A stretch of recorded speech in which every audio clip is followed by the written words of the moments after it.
Welcome to the Simply Imperfect Podcast. If you're on the hunt for perfection, you may want to keep looking because we are imperfection at its finest around here.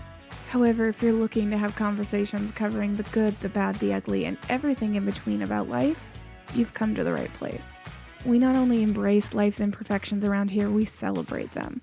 So for those of you who've decided to join us on this journey, go grab yourself a beverage, sit down, settle in, and let's get started.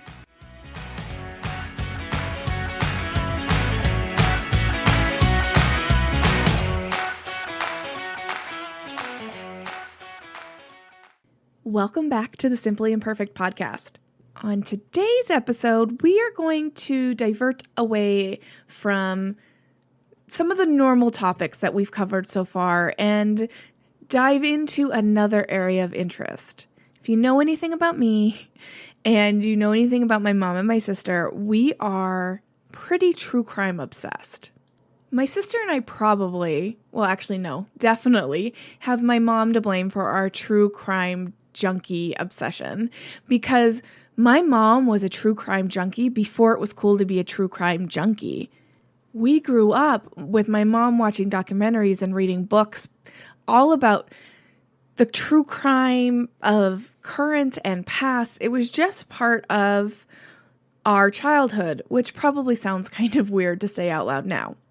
But my sister and I have definitely embraced that as part of our interests as well. And this specific case, it wasn't on my radar as much as it was on my mom and my sister's. And so when some breaking news hit the headlines recently about it, I had a conversation with my sister, and then I jumped into the rabbit hole that is the information about this case. And the case I am talking about is the 1996 disappearance of Kristin Smart. And you guys have no idea how much information there is about this case. And it surprises me that it went so long without resolution. And I don't want to say resolution because I don't even feel like we've reached a point that there is resolution now, but that it took so long to get to what has recently happened in the news. And I'll get into that later. I kind of want to talk about this. Because there is so much information, I am going to split this podcast in two. And I'm going to give you the groundwork on the case background in this first podcast, and then do current events in a second podcast. There's some developing information that's going on right now, so that will allow me to provide the most updated information. So, before I keep rambling, let's get into the details of the case.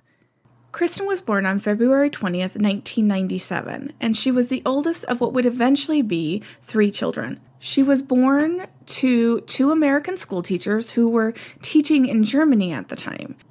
After about 3 years of teaching in Germany, they returned to the United States and they settled in Stockton, California. Kristin disappeared on May 25th, 1996. She was 19 at the time and was attending Cal Poly University. The interesting thing about this case is, even though there's been a large amount of time that has passed between the incident and current day, her case has never been marked as cold. It has always been an open and ongoing investigation. While researching this case, I came across a podcast called Your Own Backyard, and it's a podcast done by a gentleman called Chris Lambert, and this podcast was a wealth of information. I will link it in the show notes because if you have any interest in this case, I would highly suggest giving it a listen. Chris does interviews with people who knew Kristin, people who grew up with her, people who were going to school with her, people who saw her in the last hours of her life, and her parents. And the cool thing is you get to listen to people talk about her. And when they're talking about her, this girl you really start to get a good image of who this person was and how vibrant she was. And people talked about, multiple people described her as goofy and fun, and how when she walked in the door, eyes were just drawn to her. One of the stories that seemed to be a true marker of how driven Kristin was is the summer before she started college, she applied to be a camp counselor at a camp in Hawaii. And technically, she was too young to be a camp counselor, but she applied anyways, and she got it.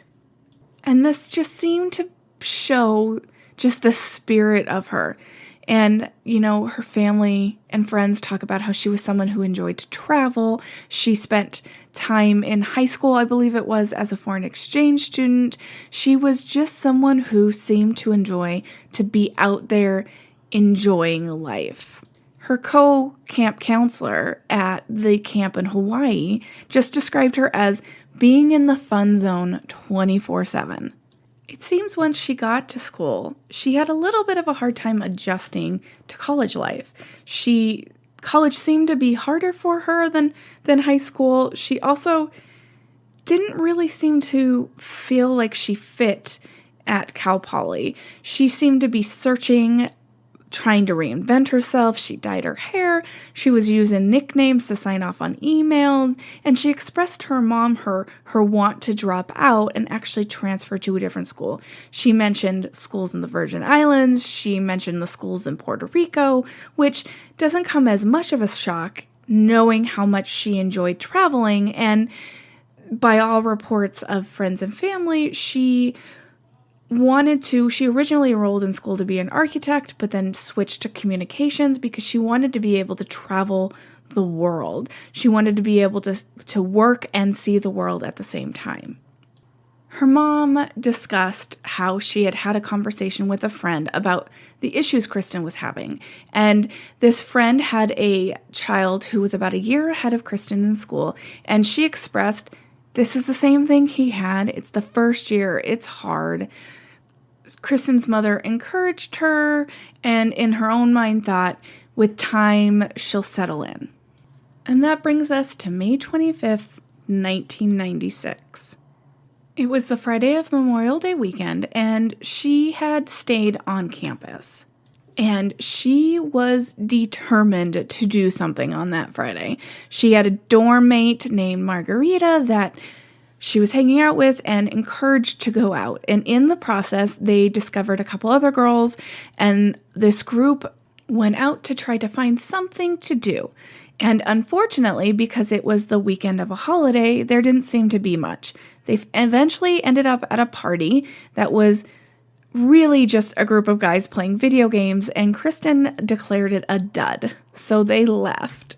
They ended up in the area of what was the unofficial fraternity row. And it was about this time that Margarita was done. She was ready to go home. She was tired. In her interview, she actually said she has to go to the bathroom and she just wanted to go home.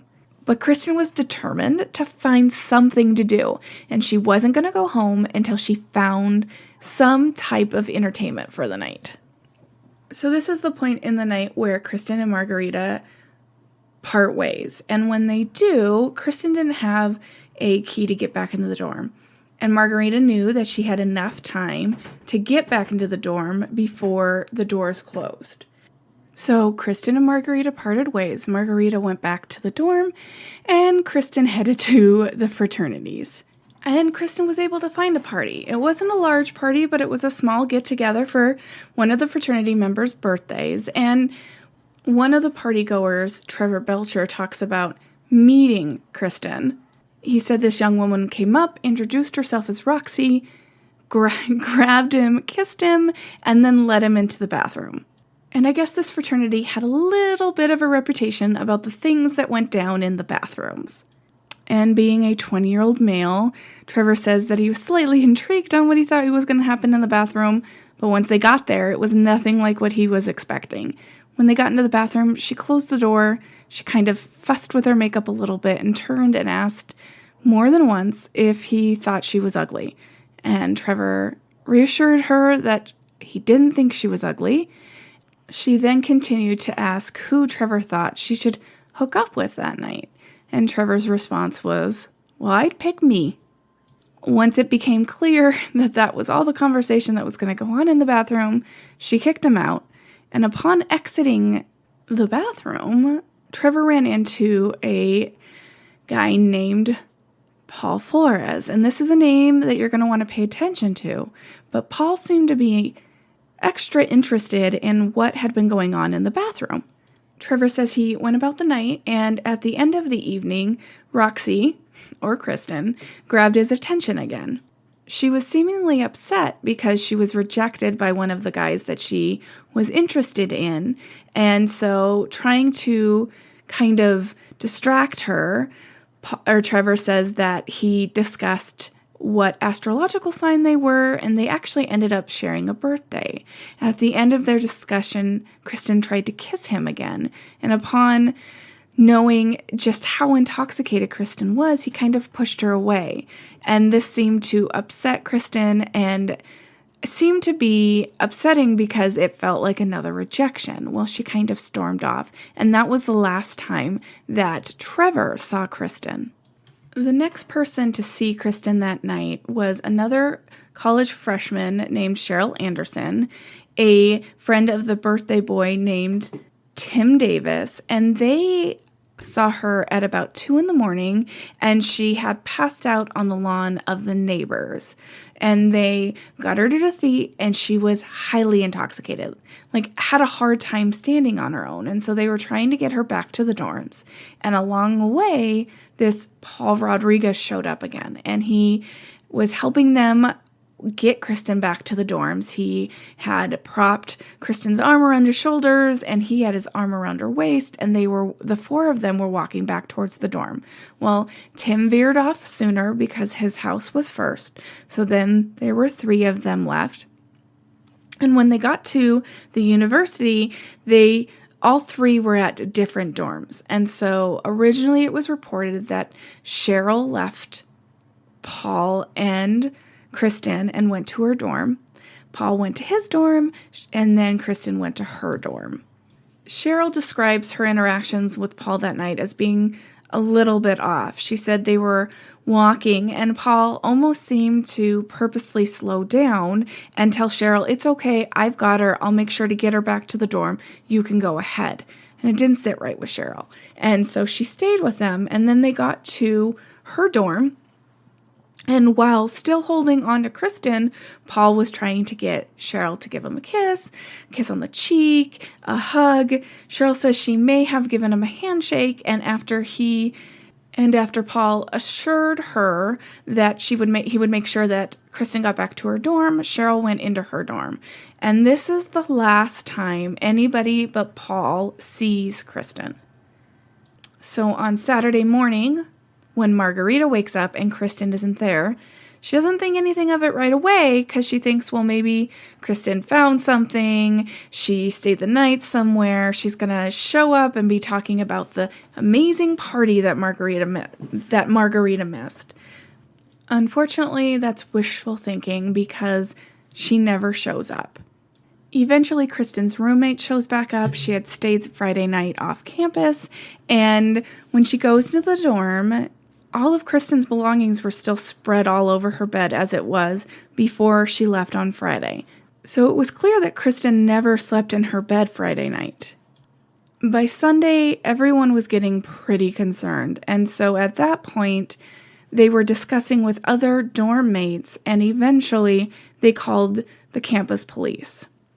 The unfortunate timing of all of this is it happened over a holiday weekend. And so in the campus police's eyes, Kristin had just gone away for the weekend, and she would eventually show back up. Not totally satisfied with that answer, the girls in the dorm contacted the local police, who informed them that it would be campus police's jurisdiction. At this point, they call campus police again, who assure them that I'm sure she's fine. They don't even take a missing persons report, and they eventually end up contacting her parents, who say, "We haven't heard from her since Friday." And at this point, it seems clear to everybody but campus police that something is amiss. A missing persons report wasn't taken until Tuesday. So at this point, you're looking at she has been missing for 4 days before a missing persons report is taken.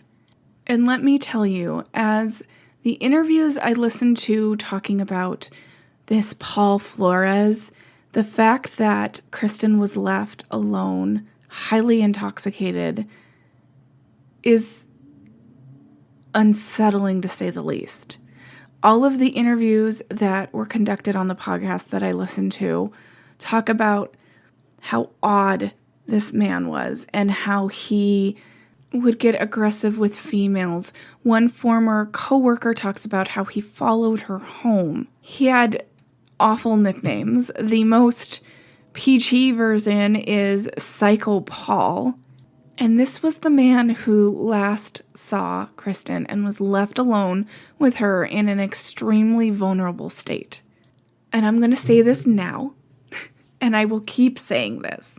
If your gut is telling you something about someone, listen to it. Because how many stories are we going to hear about people saying it didn't feel right, it didn't sit right with me, and in the end, they were right. And there's so much that can be avoided if you listen to that voice in your head telling you that it isn't right. It doesn't feel good because it isn't right. And all of my notes while I was listening to these interviews, I wrote more than once, like, listen to your gut, follow your instincts. They're there for a reason. And then on top of that, my heart just breaks for all of these. And I'm going to call them kids because, in your late teens, early 20s, you really are. And you're just learning how to do this adulting thing. And so you have these kids who had some red flags, but you're just figuring out how to do this thing called life. And for at whatever reason, overrode their instincts. And I just feel bad for them because if it was me, I know I would walk away with some guilt. If it was me, I think I would constantly be wondering if I did one thing different, could I have changed this? And we all know hindsight is 20/20 and we can look back and pass judgment, but I think it would be almost impossible to not be one of these kids and not carry some kind of guilt, and whether they should or shouldn't is a completely different conversation. I'm not passing judgment. I'm just saying my heart goes out to them, and I hope that in this whole thing they have some peace at some point in their lives. So back into the timeline. So on May 27th, officers show up at Paul Flores' house to serve a warrant. And this warrant is associated with not showing up for a court date. Previously, Paul had been arrested for a DUI. And then following that, he was arrested for driving on a suspended license. And when he didn't appear for his court date on the driving on a suspended license charge, a warrant was issued. And when he was booked on those charges on May 27th, it documented something no one up to this point had mentioned, and it was a black right eye. Law enforcement associated with the Kristin Smart investigation don't mention this black eye until May 30th when they bring him in to do an interview. In addition to the black eye, he has scratches on the back of his hands and he has rug burn on his knees. When law enforcement ask him about the black eye, he says that 2 a.m. on Monday morning, he was in his car because he's getting ready to sell it, and he was trying to pull out the stereo. In the process, he somehow hit his eye on the steering wheel, which just the mechanics of hitting your right eye on the steering wheel while you're fixing the stereo just totally doesn't make sense in my head, but I mean, who am I to question? Except for his story later changes, and all of a sudden it's he played basketball on Monday and he got elbowed. Except for law enforcement talked to the person who he said elbowed him, and the person said, I saw him on Sunday. He had a black eye then. I asked him about it and he said, I don't know, I woke up with it. So now we have somebody who has questionable marks, the last person to see Kristin, and his stories aren't adding up. So at this point, the investigation is being led by the Cal Poly campus police. And on June 10th, they do a search of Paul Flores' dorm room. The only catch is, by this point, not only have students left for the summer, so Paul has cleaned out his dorm room, but the janitorial services have been through and done a thorough cleaning of all the dorms. So any evidence that the campus police would be able to obtain would have been long gone. In addition to that, because of timing and how long it had been, any phone records were also not available to trace from the calls made from this dorm room. And what is crazy to me is a Mike Kennedy, who was involved with the campus police, gave an interview with the student newspaper. And if you check it out, I will link it in the show notes. I was actually able to obtain a copy of this newspaper, but he is quoted as saying, "There is no evidence of any criminal activity. It does not look like she was the victim of a crime, so we are pursuing this case as an adult missing under unusual circumstances." Excuse me, what? How can you look at any of the information you have up to this point and say that there is no evidence? That there's no evidence? That is just mind-boggling to me.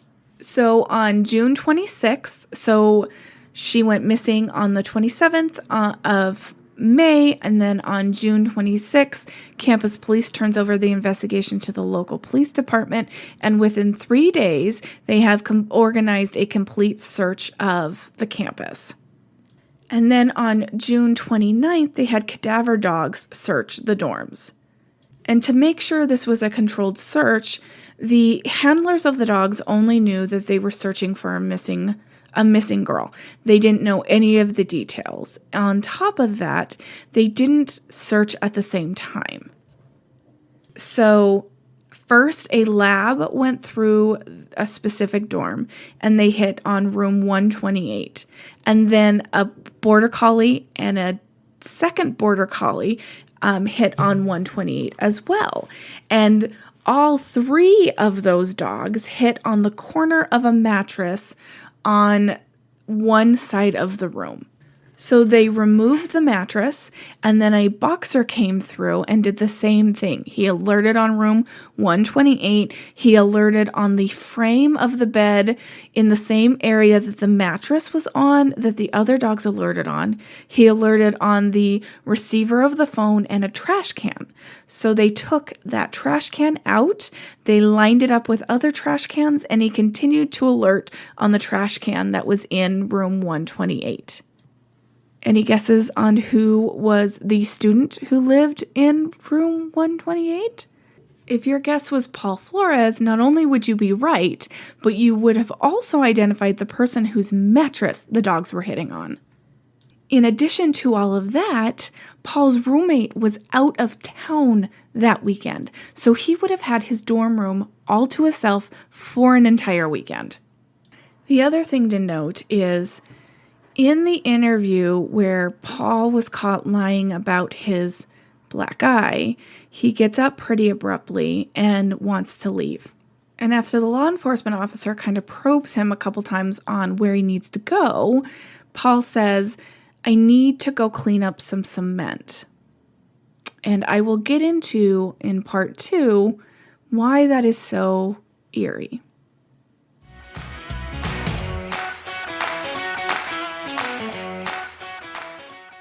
Thank you for joining us on this episode of the Simply Imperfect Podcast. If you've enjoyed and don't want to miss an episode, make sure to subscribe. If you'd like to help the podcast out, make sure to leave us a rating and review while you're at it. To keep up to date with all things Simply Imperfect and to join our mailing list, head on over to @simply.imperfect on Instagram. And until next time, folks, make sure to embrace this simple imperfection that we call life.